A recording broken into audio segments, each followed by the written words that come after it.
How the internet affects young minds. Now, by this demanding title, you might be thinking a couple things. Because we all have egos, you might be thinking, oh, here goes somebody else trying to tell us what to do with our lives. Or what makes him so sure that he thinks the internet is dangerous. Or you might be thinking, the internet, the information speedway technology, what on the God's earth will we do without it? Or on the flip side of things, you might be thinking, I've seen some of the most gruesome things on the internet. Or you might think back to the time where you might have to ground one of your children because they were watching something so perverse, maybe porn, on the internet.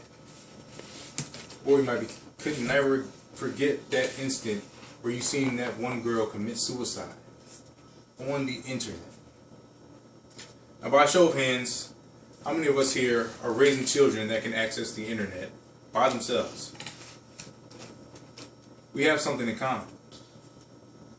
Now, what if I told you that the internet has a potential danger of actually removing your child from your arms? I'm going to make you a promise. By the end of this presentation, you're going to have to make a choice about the internet and your young ones, if you haven't already done so. I think the internet and its wide availability should be looked to more as of a threat than an efficiency or a convenience. Now, how dangerous is the internet exactly? Well, like I said, it has a potential danger physically of removing your child from your arms, your safe haven. You know, where you go at night, tuck your children in, lock your doors, set up your alarm system, and also pay to keep the internet running. Now, when we're talking about the internet, we're talking about a connection. Millions of connections.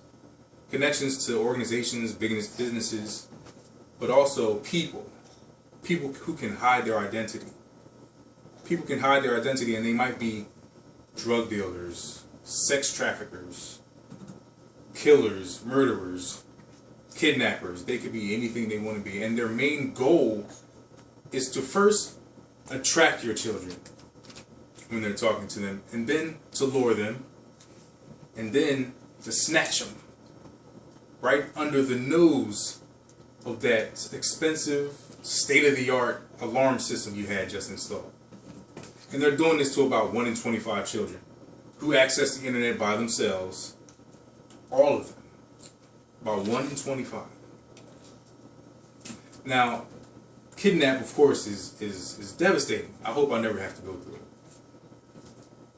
But I think there's something deeper.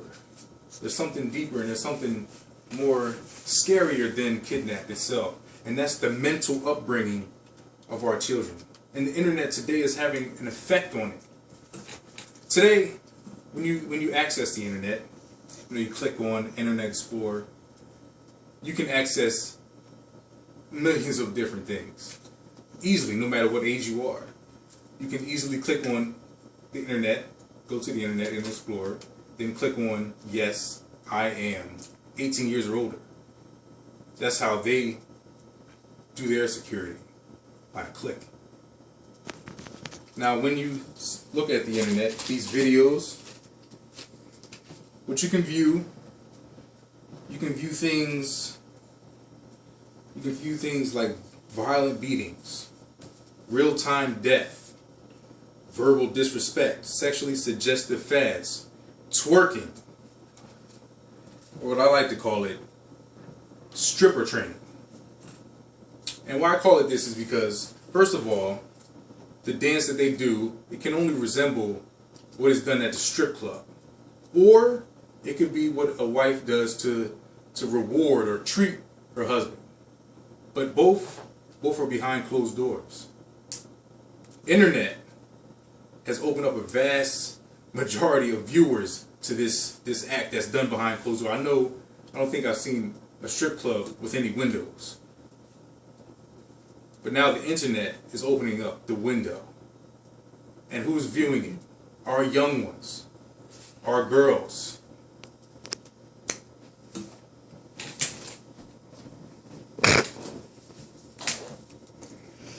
Also, they can view drug use.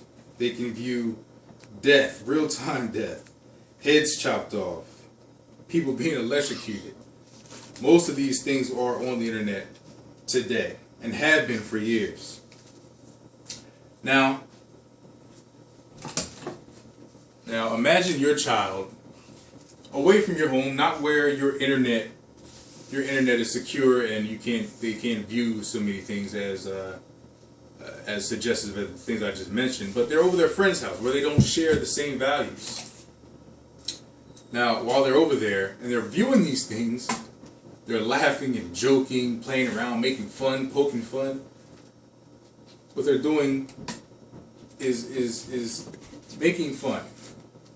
And now the younger generation, they don't hold the same weight as these things. Death and disrespect, they don't hold the same weight anymore. Now they're funny to the newer generation. What's being done here is it's desensitizing us. It's desensitizing us as a nation. When we laugh at things that used to be immoral, now they are funny. And we get worse from there.